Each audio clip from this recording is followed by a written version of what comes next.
Thank you for the section chair, the presentation, and here I will introduce the topic about a resonant pressure microsensor with a translation layer.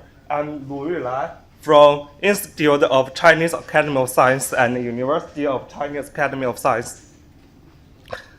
First, my topic is about five parts: the motivation, design, fabrication, characterization, and conclusion. First, what is the resonant pressure sensor?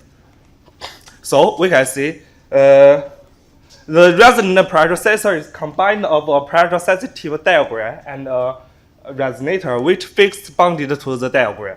And when the pressure applied to the diaphragm, the sensitive diaphragm bends, and the XR stresses of the resonator changed, and the resonator stiffness changed.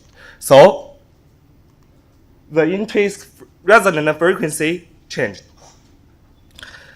This type of resonant pressure sensor is quasi digital outputs and is very high resolution, about 1 Pascal, and high precision, about 0.01% for scales, and high long-term stability, 100 parts per million per year.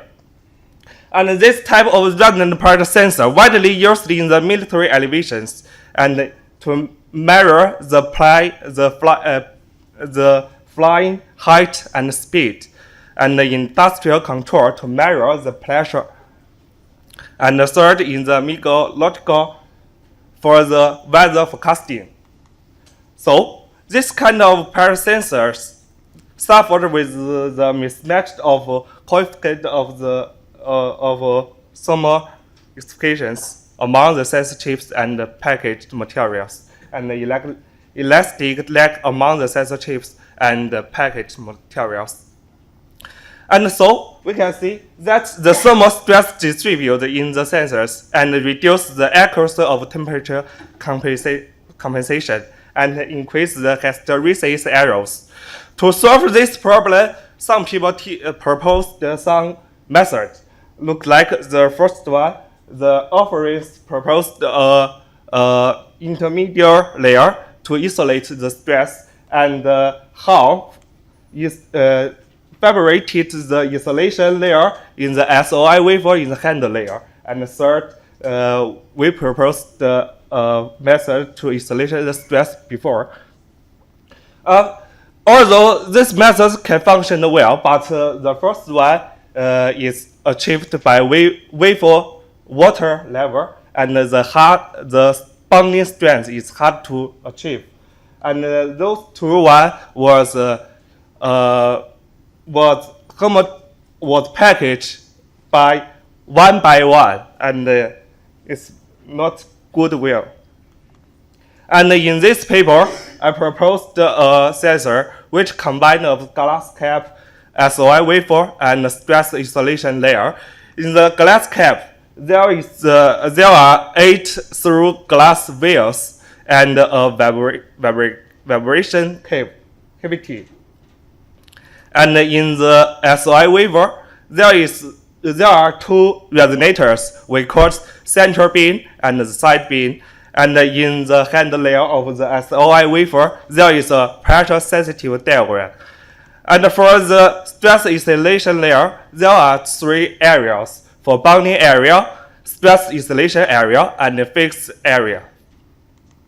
This type of sensors are functioned with the pressure applied to the diaphragm, and 2 resonators were placed on the tensor area and the compression area, and the resonant frequency up and down.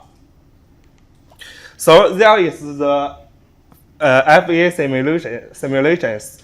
I proposed 2 types: type A for the stress isolation sensors, and type B for the non-stress isolation sensors. And the thermal stress was shown here, and the mechanical stress was shown here. In the sensors, we can know that the whole stress in the sensor is very big, about 50 megapascal, and in the sensing area, there is about 5 megapascal. And for the non-stress isolation sensors, the max stress in the sensors about 300 megapascal. For the mechanical stress, for the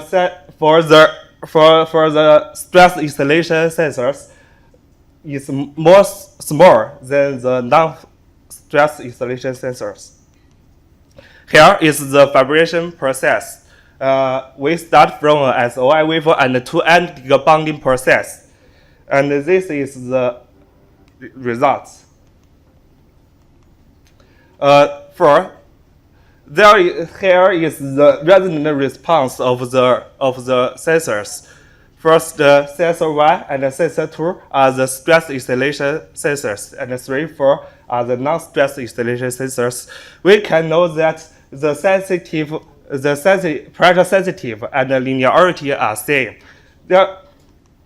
And this is the compensation errors. Sensor 1 and sensor 2 demonstrate high fitting results with qualified fitting errors less than 0.05% for scale, and sensor 3 and 4 produce low fitting results, which with the max fitting errors up to 1 kilopascal.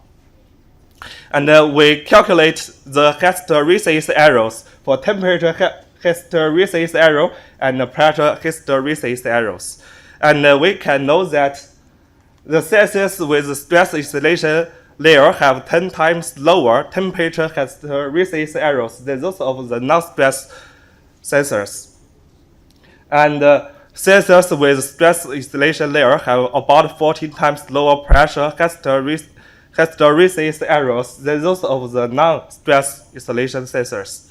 Here is the conclusion. This paper arrests the pressure microsensors with stress isolation layer was designed, fabricated, and characterized. And last, I want to thank to the financial support and sincerely thanks to the teachers and students of my research group. Thank you.